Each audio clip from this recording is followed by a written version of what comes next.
சாமி எங்கடா இருக்குது அப்படின்னு சொல்லி கேட்டால் நம்மளில் பெரும்பாலும் சொல்கிற பதில் என்னன்னு பார்த்தீங்கன்னா சாமி கோயிலில் இருக்குது அப்படின்ட்டு.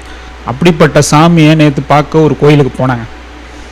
அங்கே கோயிலுக்கு போன இடத்துல பார்த்தீங்கன்னா கோயிலுக்கு வெளியில் ஒருத்தர் எல்லாம் அந்தனருக்கும், அதாவது அந்தனர்னா பிச்சை எடுக்கிறவங்க, இந்த பிச்சை எடுக்கிறவங்க எல்லாத்துக்கும் பார்த்தீங்கன்னா பிச்சை போட்டுக்கிட்டு இருந்தார், தானம் போட்டுக்கிட்டு இருந்தார்.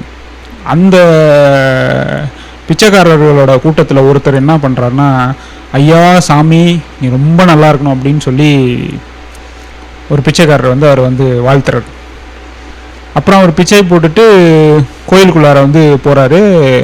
அங்கே ஒரு பூசாரி நின்றுருக்காரு. அங்கே இவர் தன் கையில் வச்சுருக்க பூ பழம் எல்லாத்தையும் அந்த பூசாரிகிட்ட கொடுத்து, சாமி அர்ச்சனை பண்ணு சாமி அப்படின்னு சொல்லி கொடுக்குறாரு. அடுத்து பார்த்தீங்கன்னா இந்த பூசாரி ஒரு அறைக்குள்ளார போகிறாரு.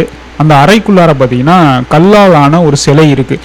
அந்த சிலைக்கு முன்னாடி தீபார்த்தனையாக காமிச்சு இவர் கொடுத்த அந்த பழம் பூவெல்லாம் வச்சு சாமியே அப்படின்னு சொல்லி அந்த சிலைக்கு அர்ச்சனை பண்ணுறாரு. இது எல்லாத்தையும் பார்த்துக்கிட்டு இருந்த எனக்கு ஒரு மிகப்பெரிய ஒரு குழப்பம் வந்துருச்சுங்க.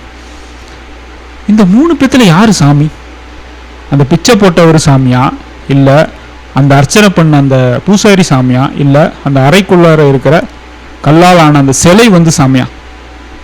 கன்ஃபியூஷனாக இருக்குல்ல?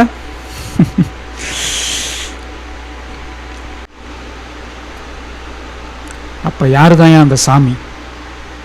சாமி எங்கடா இருக்குது அப்படின்னு சொல்லி கேட்டால் நம்மளில் பெரும்பாலும் சொல்கிற பதில் என்னன்னு பார்த்தீங்கன்னா சாமி கோயிலில் இருக்குது அப்படின்ட்டு. அப்படிப்பட்ட சாமியை நேற்று பார்க்க ஒரு கோயிலுக்கு போனாங்க.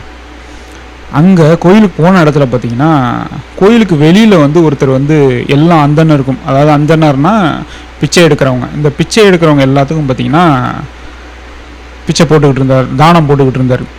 அந்த பிச்சைக்காரர்களோட கூட்டத்தில் ஒருத்தர் என்ன பண்ணுறாருன்னா, ஐயா சாமி நீ ரொம்ப நல்லா இருக்கணும் அப்படின்னு சொல்லி ஒரு பிச்சைக்காரர் அவர் வாழ்த்துறாரு. அப்புறம் அவர் பிச்சை போட்டுட்டு கோயிலுக்குள்ளார போகிறாரு.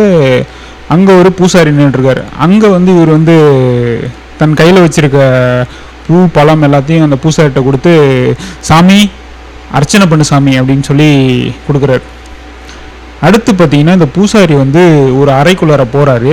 அந்த அறைக்குள்ளார பார்த்தீங்கன்னா கல்லால் ஆன ஒரு சிலை இருக்குது. அந்த சிலைக்கு முன்னாடி தீபார்த்தனையாக காமிச்சு இவர் கொடுத்த அந்த பழம் பூவெல்லாம் வச்சு சாமியே அப்படின்னு சொல்லி அந்த சிலைக்கு அர்ச்சனை பண்ணுறாரு. இது எல்லாத்தையும் பார்த்துக்கிட்டு இருந்த எனக்கு ஒரு மிகப்பெரிய ஒரு குழப்பம் வந்துருச்சுங்க. இந்த 3 பேத்துல யார் சாமி? அந்த பிச்சை போட்ட ஒரு சாமியா, இல்லை அந்த அர்ச்சனை